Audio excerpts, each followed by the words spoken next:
Aries, welcome to the channel. So today we're going to do a reading on the energy for the month of July. And this is for Aries with Sun or Moon or Venus placements.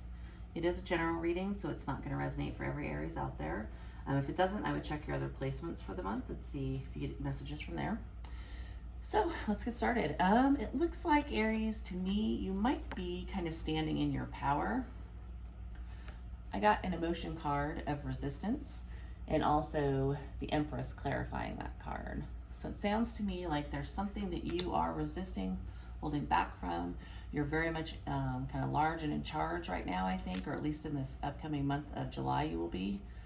I think the thing that you're resisting potentially is a passionate new beginning with someone. So summer is kind of, you know how it is. It's summertime, there's a lot of new romances, partially because there's a lot of going out and having, you know, get-togethers and that type of thing in the summer.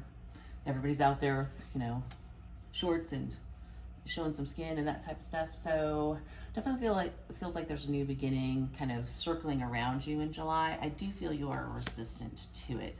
You may be reading it as solely passion-based, and I actually kind of think you might be right based on some of the other cards on this deck. The butterfly talks about transformation. It also talks about healing your inner child. Talks about growth, going to the next level in a relationship. I think, again, with the butterfly and that Five of Swords, I think you're definitely going to be resistant to whatever this new passionate beginning is. It could be with somebody you already know that just has always been a friend. It doesn't mean it's somebody you've never met before, but it is more likely that it's brand new. So it feels like there's definitely somebody here that is going to be passionate towards you, and you're not going to want to dive right in. There's definitely you're conflicted about it mentally. I think partially the reason why you might be conflicted about it, you're in Empress energy. Sleeping Beauty's dream came out, and I will read that card to you in just a second.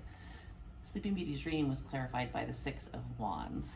So it sounds to me like, based on the definition of that oracle card and the Six of Wands, that you may have things that you want to focus on, dreams that you want to live out, and maybe this type of a connection is not necessarily what you want for yourself at the moment or think is right for you at the moment.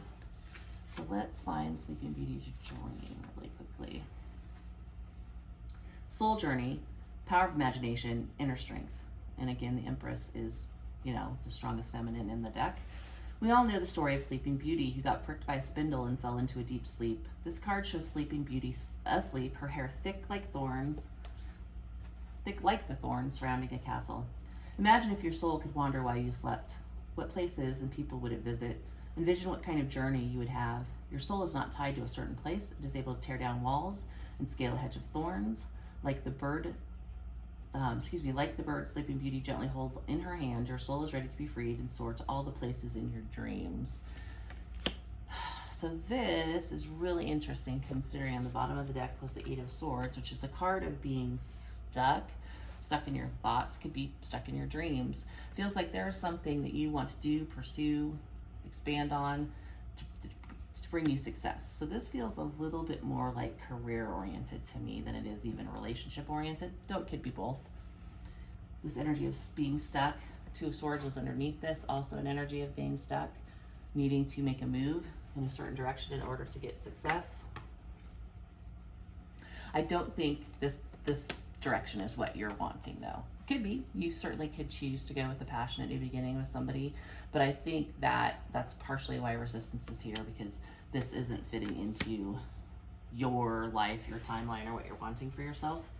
So if we move to the main tarot reading, we have the Queen of Wands and the Chariot. Again, two cards of being very much in your power.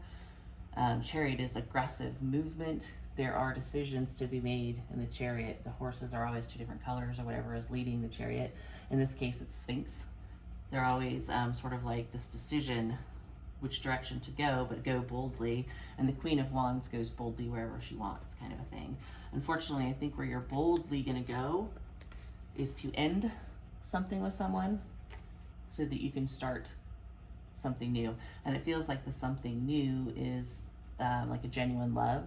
Passion's great, right? But if you are the Empress, you're looking for something more serious. So you may potentially be ending something that was just kind of a fun fling may start and end in July, you know, the summer love kind of a thing. Justice was here. The way that I am reading this is that the universe is telling you that's probably the right thing to do, is to end something to begin something else, and you'll know what that is depending on which Aries storyline it is. What's really interesting is we get the Emperor clarified by the Ten of Pentacles. So I think down deep in your heart, you are the Empress, right? You've been resistant to sort of a fling, or, you know, really taking something that feels like a casual fling to the next level, or just maybe engaging in things that aren't really long-term. And I think that's because you probably have a sense that your Emperor is out there, your Ten of Pentacles is out there. And I think this is kind of, you know, the universe saying, yeah, if you leave these kind of, you know, more fun flings behind, there's your Emperor's out there. It's the right thing to do to end something and begin something new. You may have been indecisive in the past because you needed to do inner child healing, kind of like healing bad habits, things that you may have been attracted to that were more about passion and you know, how that whole like breakup to makeup type energy. That's what I get from this and this being here with inner child healing and the butterfly. Feels like maybe this whole thing is why you are resistant. You know that you're an Empress status now, and that you need to start resisting that type of energy, those types of people who are at a lower vibe, so that you can get an Emperor and a Ten of Pentacles. And it seems like that's kind of the energy of July. You know, and you may have been back and forth and been trying to heal. Like, I mean, it's always tempting. You know, we're all sort of, I think a lot of people could say, I was young once and I liked these kind of affairs back then, but now I'm more mature. I want something long term. I want a marriage. I want somebody who's going to invest in more than a one night stand. What was really interesting is you got the Ace of Swords, then, which is a card of clarity, truth, epiphanies, realizations, clarified by the Tower, which in this instance is more truth, more clarity, more epiphanies. And those two, I said, what's the epiphany? What's the clarity? The clarity was the Ten of Cups. I think you're going to realize that you want a Ten of Cups, you want a Ten of Pentacles, you want an Emperor, and then you're going to walk away, that Three of Swords, for that Ace of Cups, which is the right thing to do, so that you can get a Ten of Cups elsewhere. Now, I mean, Emperors tend to run empires. They tend to be very business-like energies. At least if they're a healthy Emperor, they're very much in control of themselves. They wouldn't be like this Ace of Wands type person. Sure, they could be passionate if they're a fire sign in particular, which is Aries, yourself. So it could also be representing that you're going to resist passion and you're going to really focus on stepping up your game to get your Six of Wands in that Sleeping Beauty Six of Wands combo, to be the Emperor, to get the Ten of Pentacles. And it could be because you had some healing to do prior to this, but love is here too, no matter what. So Ten of Cups, the epiphany is the Ten of Cups, and I think you're going to start moving towards that. Or let's say the person that you're engaging with, you're going to start moving slowly and methodically forward, instead of this crazy passion Five of Swords over here that you're trying to resist. It's going to be dependable, reliable. It's going to move forward.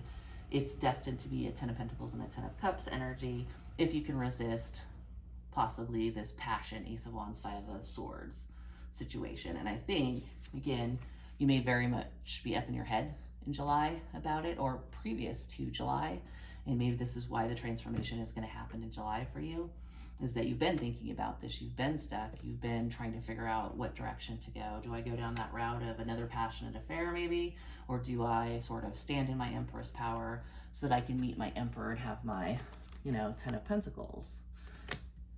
And Empress and Emperor coming out in a spread is not terribly common. It happens every once in a while, so I think that's a good sign that if you can resist sort of frivolous stuff, you might actually sort of transform things with that butterfly, have success, have this Emperor energy, be it for yourself as the Emperor or in a relationship with an Emperor. But definitely looks like some clarity is coming on the Ten of Cups in the month of July. So Aries, hopefully that helps. I will see you next time.